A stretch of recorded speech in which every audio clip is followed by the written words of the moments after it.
जय हिंद दोस्तों। स्वागत है आप सबका शार्प स्टेपर कम्युनिटी में। वी वर डिस्कसिंग अबाउट आई दृष्टि घटना चक्र करंट अफेयर्स और उसमें हम एनवायरमेंटल अफेयर्स डिस्कस कर रहे थे। और जो लास्ट हमने न्यूज़ डिस्कस की थी that was geo parks to the global geo park network. ठीक है, सो उसमें बेसिकली कुछ साइट्स ऐड हुई थी, उनके बारे में हमने डिस्कस किया था। Today we will be discussing from the next news. And before we start, let me introduce you to the playlist. We have 3 complete playlists available on this channel of Static Ghatna Chakra, that is economics, history and ecology. And along with that हम geography की घटना चक्र भी discuss कर रहे हैं. So इतनी 5 अभी आपको playlist पे मिल जाएंगी. Alright, so let's start with the first news for today. The State Energy Efficiency index 2024. तो देखिए, रिसेंटली 1 मार्च 2024 को there was a foundation day of the bureau of energy efficiency BEE, जो कि सेलिब्रेट हुआ था with the theme energy transition through electrification and decarbonisation in India, and the state energy efficiency index 2023 release की गई. Classification system introduced in the state energy efficiency index 2020 was retained in state energy efficiency index 2023. So classification system जो introduce किया गया था वही same इसमें रखा गया, wherein each state and UT उसको कैटेगराइज किया गया है फ्रंट रनर, अचीवर, कंटेंडर और एस्पायरेंट. इन 4 कैटेगरीज में इनको कैटेगराइज किया गया है. फ्रंट रनर कैटेगरी जो है, the 7 states in front runner category they were Karnataka, Andhra, Haryana, Kerala, Maharashtra and Telangana. तो फ्रंट रनर कैटेगरीज में वो स्टेट्स हैं जिनका जो स्कोर है वो 60 से ज़्यादा है. अचीवर कैटेगरी में जो स्टेट्स हैं उनका स्कोर है 50 to 59.75. सो इसमें 2 स्टेट्स थे अचीवर में, आसाम और उत्तर प्रदेश. ये आपको याद रखना है बिकॉज यूपी का एग्ज़ाम में पॉसिबली पूछा जा सकता है. और कंटेंडर में जो कि 30 से 49.5 की कैटेगरी में आते हैं, there were 3 states, Goa, Jharkhand and Tamil Nadu. ठीक है, बाकी का दिया नहीं. I think rest of the states and UT जो हैं they would be covered in the last aspirant. मतलब यूटी के लिए अलग कैटेगराइजेशन है एंड एस्पायरेंट में आने चाहिए. So there are about 7 states in front runner. Achiever states जो हैं वो आसाम और उत्तर प्रदेश हैं.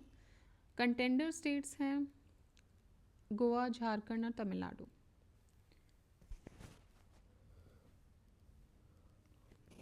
नेक्स्ट न्यूज़ देखते हैं. UN world water development report. So March 19, 2024 को United Nation world water development report publish की गई यूनेस्को के द्वारा on behalf of UN water, which highlights that tensions over water are exacerbating conflicts worldwide, and to preserve the peace, states must boost international cooperation and transboundary agreements. ठीक है, तो ये अभी जो यूएन वाटर रिपोर्ट रिलीज़ की गई, world water development report. अब इसकी की हाईलाइट्स अगर हम देखें तो इस रिपोर्ट के हिसाब से which is published by UNESCO, this is the only important question सबसे पहले जो बनता है कि UN world water development report ये कौन पब्लिश करता है. तो ये यूनेस्को पब्लिश करता है. किसके बिहाफ पे? On behalf of UN water. So as of 2022 2.2 billion people जो हैं अभी भी they are living without access to safely manage drinking water, and 3.5 billion lack access to safely managed sanitation. UN goal of ensuring this access for all by 2030 is therefore far from being attained, and there is reason to fear that these inequalities may continue to rise. Between 2002 and 2021 droughts ने सबसे ज़्यादा effect किया है and it affected more than 1.4 billion people. 2022 तक देखा जाए तो रफली half of the world population जो है वो कहीं ना कहीं सीवियर वाटर स्कैरसिटी उन्होंने फेस की है for at least a part of the year, while one quarter faced extremely high levels of water stress, using 80% of their annual renewable fresh water supply. Climate change भी बढ़ रहा है, projected to increase the frequency and severity of this phenomena. तो इसकी वजह से कहीं ना कहीं ये फ्यूचर में और ज़्यादा ऐसे फिनोमिनास बढ़ सकते हैं with acute risk for social stability. Next है international big cat alliance, IBCA. So international big cat alliance की अगर हम बात करें, सो February 29, 2024 को union cabinet, it was chaired by prime minister Narendra Modi, and it approve that establishment of international big cat alliance with headquarters in India with a one-time budgetary support of rupees 150 crore for a period of 5 years from 2023-24 to 27-28. ठीक है, तो ये जो approval हुआ है, इन्होंने बोला है कि they will establish international big cat alliance जिसका हेडक्वार्टर इंडिया में होगा. ठीक है, उसका एक बार का जो बजटरी सपोर्ट रहेगा वो अराउंड 150 करोड़ का रहेगा 5 साल के पीरियड के लिए, 23 से लेके 27 तक, 28 तक. So about international big cat alliance की बात करें, so it is conceived as a multi country multi agency coalition of 96 big cat range countries, non-range countries interested in big cat conservation and scientific organizations which are working in the field of big cat conservation. IBCA governance में क्या क्या होगा? It will consist of assembly of members, standing committee and secretariat with headquarters in India. Framework of agreement जो है, it has been drafted largely on the pattern of international solar alliance. तो जो framework बना है वो ISA के तर्ज पे बना है, and it is to be finalised by international steering committee. IBCA has secured government of India's initial support of rupees 150 crore for 5 years to 2027-28. Niti Aayog report on seaweed value chain development.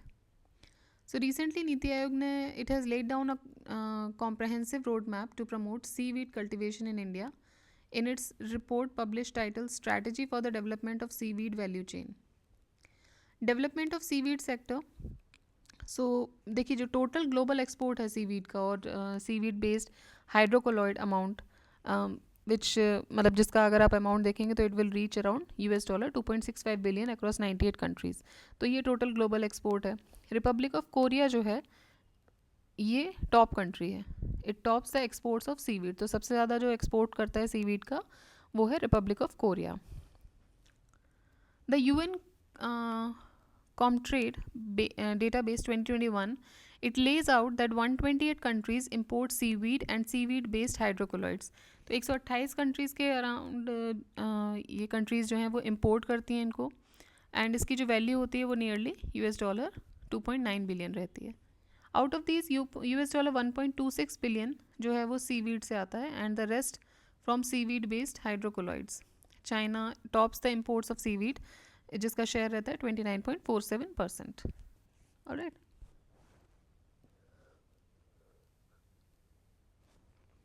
Next is Guru Ghasidas Tamor Pingla tiger reserve. देखिए यहाँ पे 2 factors आप याद रखिएगा seaweeds में, important है क्योंकि नीति आयोग ने ये रिपोर्ट जो है रिलीज़ की थी. अब 2 इसमें इंपॉर्टेंट क्या है, सबसे ज़्यादा एक्सपोर्ट जो कंट्री करती है वो रिपब्लिक ऑफ कोरिया है, और सबसे ज़्यादा इम्पोर्ट जो करती है वो है चाइना. ठीक है, सो कोरिया अराउंड 30.55% एक्सपोर्ट करती है, चाइना अराउंड 29.47% इम्पोर्ट कर रही है. नेक्स्ट देखते हैं Guru Ghasidas Tamor Pingla tiger reserve TR. So recently Chhattisgarh government इन्होंने government took cabinet decision to notify Guru Ghasidas Tamor Pingla tiger reserve in the state where the striped predators have vanished from many protected areas. Key highlights की बात करें तो proposed tiger reserve having its contiguity to Udanti Sitanadi tiger reserve, ये फैला हुआ है कुछ 2829.387 square kilometre area में, और ये छत्तीसगढ़ का चौथा टाइगर रिजर्व होगा. अदर 3 टाइगर रिजर्व्स है इंद्रावती, उदांती सीतानादी और अचानक मार. तो ये हो जाएगा चौथा गुरु घासीदास. साथ ही साथ ये 3rd लार्जेस्ट टाइगर रिजर्व भी हो जाएगा कंट्री का. तो अभी अगर हम देखें तो 55 टाइगर रिजर्व्स हैं कंट्री में, और तमोर पिंगला जो है वो कहाँ पर लोकेटेड है, it is in Chhattisgarh. District वगैरह हमारे लिए उतना काम का नहीं है if we are not giving the state exam. तो अगर आप छत्तीसगढ़ का एग्ज़ाम दे रहे हैं एग्जैक्टली तो आप याद रखें कि वो इस डिस्ट्रिक्ट में है, सूरजपुर डिस्ट्रिक्ट में. But if you are not giving the exam of Chhattisgarh then there is no need to know by heart. आप बस इतना याद रखिए कि गुरु घासीदास तमोर पिंगला जो टाइगर रिजर्व है वो कहाँ पर है. So it is in Chhattisgarh. And it is named after Tamor hill. तो ये जो नाम पड़ा ये तमोर और पिंगला नल्ला से पड़ा हुआ है।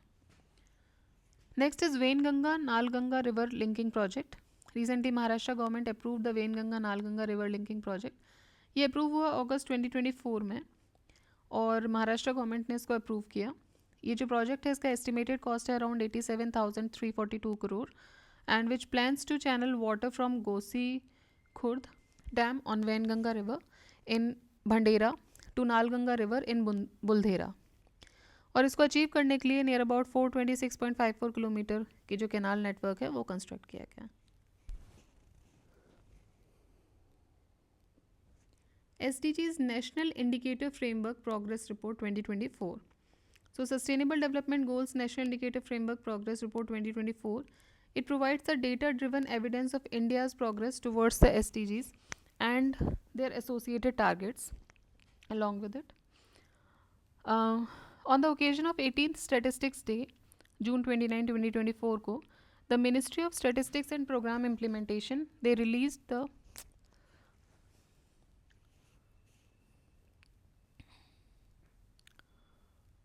one second.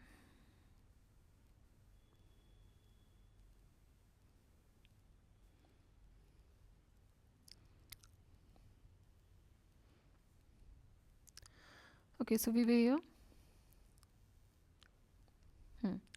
सो SDG national indicator framework NIF progress report की हम बात कर रहे थे और ये रिसेंटली रिलीज़ की गई और ये एक डेटा ड्रिवन एविडेंस प्रोवाइड करती है of India's progress towards SDGs and their associated targets. देखिए 18th स्टैटिस्टिक्स डे पर जो कि 29 जून को सेलिब्रेट किया जाता है स्टैटिस्टिक्स डे,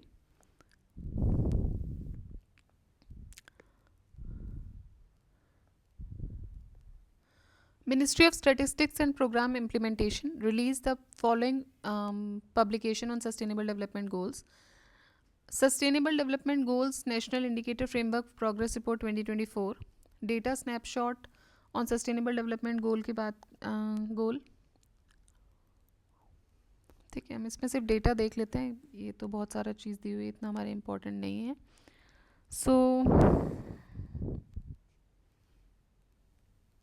देखिए SHGs कितने हैं जिनको बैंक क्रेडिट लिंकेज मिल गया है तो वो बढ़ गए हैं, बेसिकली आपको याद रखना है it has increased. Then gross enrolment ratio in higher secondary education ये भी बढ़ा है। Exclusive women SHGs in bank linked SHGs ये भी बढ़ा है, they have also increased. Percentage of population using an improved drinking water source in rural areas has increased. तो अच्छे जो पानी के सोर्सेज हैं, जो इम्प्रूव ड्रिंकिंग वाटर सोर्सेज हैं वो भी इंक्रीज़ हुए हैं। Installed renewable energy generating capacity in the country has shown a steady increase in value. So जो installed renewable energy generating capacity है in the country उसमें भी एक steady increase देखने को मिला है। Maternal mortality ratio decline हुआ है, तो maternal mortality ratio जो है वो भी decline हुआ है, कम हुआ है। 130 था पर 1 लाख लाइव बर्थ्स 2014-16 में to 97% 1 lakh live births in 2018-20।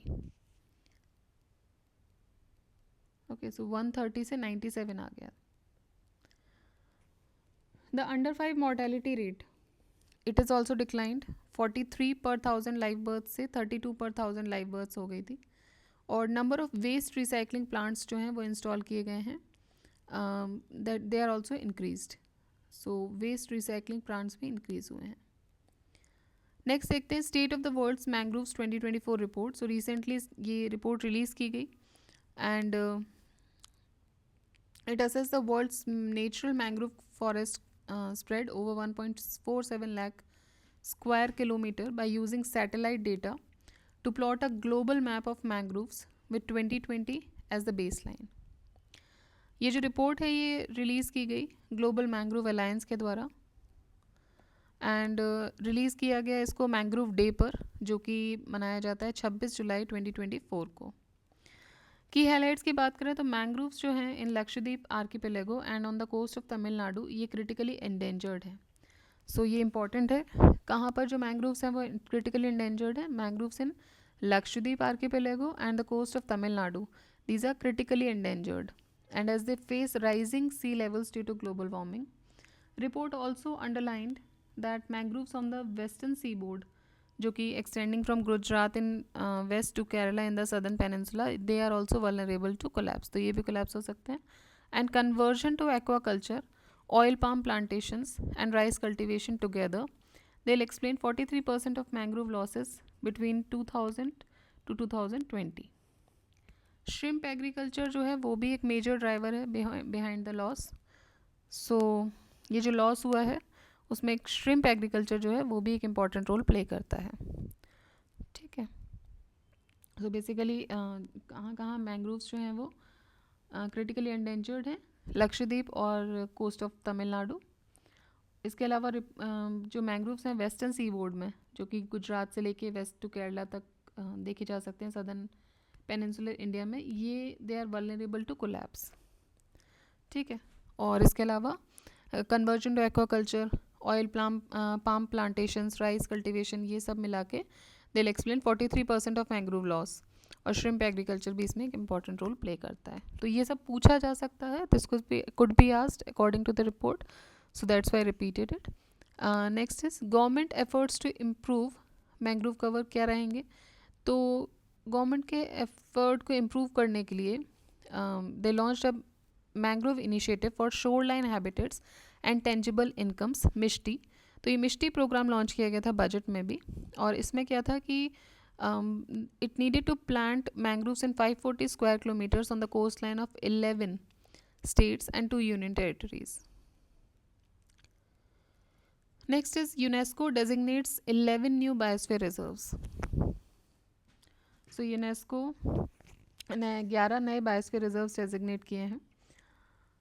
5 जुलाई 2024 को UNESCO approved the designation of 11 new biosphere reserves in 11 countries including Belgium and Gambia for the first time and 2 transboundary biosphere reserves. For the first time the list includes 2 transboundary reserves जो कि Belgium और Netherlands में फैले हुए हैं, Italy, Slovenia, इन चारों countries में फैले हुए हैं. सो नए जो बायोस्फीयर रिजर्व्स ऐड हुए हैं, देखिए इंडिया में तो कोई हुआ नहीं है, सो बहुत ज़्यादा चांसेस नहीं बनते हैं कि क्वेश्चन यहाँ से बने. ठीक है. क्वेश्चन बनता है जब आपके इंडिया में ऐड होते हैं. स्टिल वी विल सी, हम नाम एक बार देख लेंगे कहाँ कहाँ ऐड हुए हैं वो देख लेंगे. टोटल 11 हैं ये, बट चांसेस कम रहते हैं क्योंकि इंडिया से अगर ऐड हुआ होता है या हमारी बिल्कुल नियर बाय कंट्रीज से कोई ऐड हुए होते तो दैट कुड बी इमेंस, मतलब एक होल्ड करता वो कि यहाँ से क्वेश्चन पूछा जा सकता है. स्टिल बायोस्फीयर रिजर्व्स के बारे में जो बेसिक जानकारी है वो तो देख ही सकते हैं. सो पहली बार ये लिस्ट जो है वो 2 ट्रांसबाउंडरी रिजर्व्स को इट इज़ मेंटेनिंग. लिस्ट की बात करें तो Campine Broek transboundary biosphere reserve, ये किंगडम ऑफ नीदरलैंड्स में है, बेल्जियम में है. Then Darien Norte Chocoano biosphere reserve, ये कोलंबिया में है. Madre de las Aguas biosphere reserve, this is in Dominican Republic. Niumi biosphere reserve, Gambia. Colli Euganei biosphere reserve, Italy. Then Julian Alps transboundary biosphere reserve, ये भी Italy में है. खार Us lake biosphere reserve, Mongolia.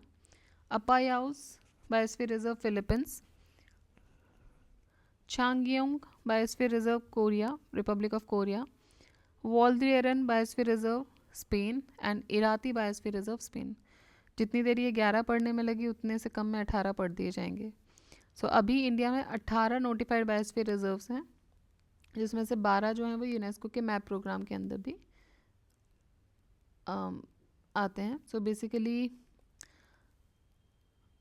List की अगर हम बात करें तो पहला है कोल्ड डेजर्ट हिमाचल, ये मैप के अंदर नहीं है. देन नंदा देवी उत्तराखंड. कंचनजंगा सिक्किम, देखिए जिसमें नहीं लिखा है नॉट अंडर मैप के वो सब मैन एंड बायोस्फीयर प्रोग्राम में आ रहे हैं. So Nanda Devi, Kanchenjunga Sikkim. Then Dehang Dibang Arunachal, it is not under map. Manas Assam, not under map. Dibru Saikhowa, not under map. Nokrek Meghalaya, Panna Madhya Pradesh, Pachmarhi Madhya Pradesh, Achanakmar, Amarkantak Madhya Pradesh, and Chhattisgarh भी इस पर क्लेम करता है। Kachchh Gujarat, not under MAB. Simlipal Orissa, Sundarban west Bengal, Seshachalam Andhra Pradesh, it is also not under MAB. And Agasthyamala Karnataka, Tamil Nadu, Kerala, तीनों के ट्राई जंक्शन पे। Nilgiri Tamil Nadu Kerala, gulf of Mannar Tamil Nadu, great Nicobar Andaman and Nicobar islands. ठीक है, so great Nicobar and Andaman and Nicobar island. So ये these are the 18 biosphere reserves, out of these 12 जो है वो MAB programme में आते हैं। Next is NITI Aayog panel for net zero goal. So 3 years after India declared its goal to become a net zero economy by 2070, policy decision for achieving the target ये शुरू हो गया था नीति आयोग के साथ, forming dedicated and multi-sectoral committees to prepare a transition plan. Major highlights की बात करें तो 2021 में India joined a select group of nations that set a target year for becoming net zero carbon economy.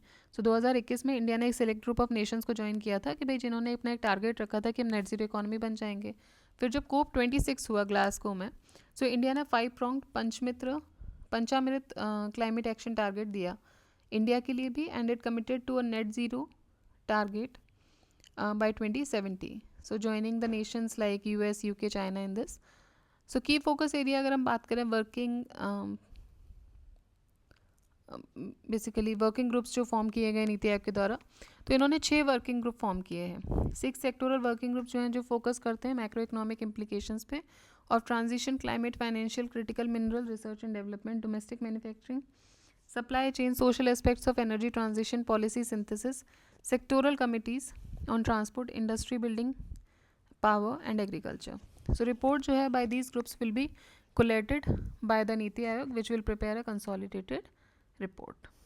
Alright. So this was about the NITI Aayog panel for net zero goal. So ये net zero goal के बारे में जो focus areas थे वो हमने discuss किए.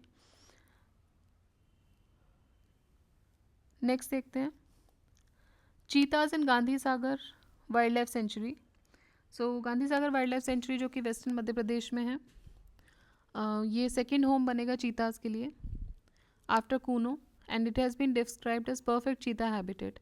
क्यों ले रहे हैं गांधी सागर को? क्योंकि गांधी सागर का जो एरिया है वो अराउंड 368.62 स्क्वायर किलोमीटर का एरिया है in the north of Mandsaur, मतलब ये जो है in the districts of Mandsaur and Neemuch in western MP, and it is right on the border with Rajasthan. So ये जो है ये एक रॉकी प्लेटो के ऊपर है with the Chambal river which cutting the sanctuary into almost 2 equal halves, and the Gandhi Sagar dam constructed on the river in 1960. ये it lies within the area of sanctuary and so does parts of reservoir, about third largest in the country, and Gandhi Sagar has the best habitat for cheetah after Kuno. ठीक है, तो ये जो है अभी इसको approve कर दिया गया है. Report on international forest governance. So international union of forest research organisation ये एक नॉन प्रॉफिट ऑर्गेनाइजेशन है which has released report title international forest governance and critical review of trends by drawbacks and new approaches.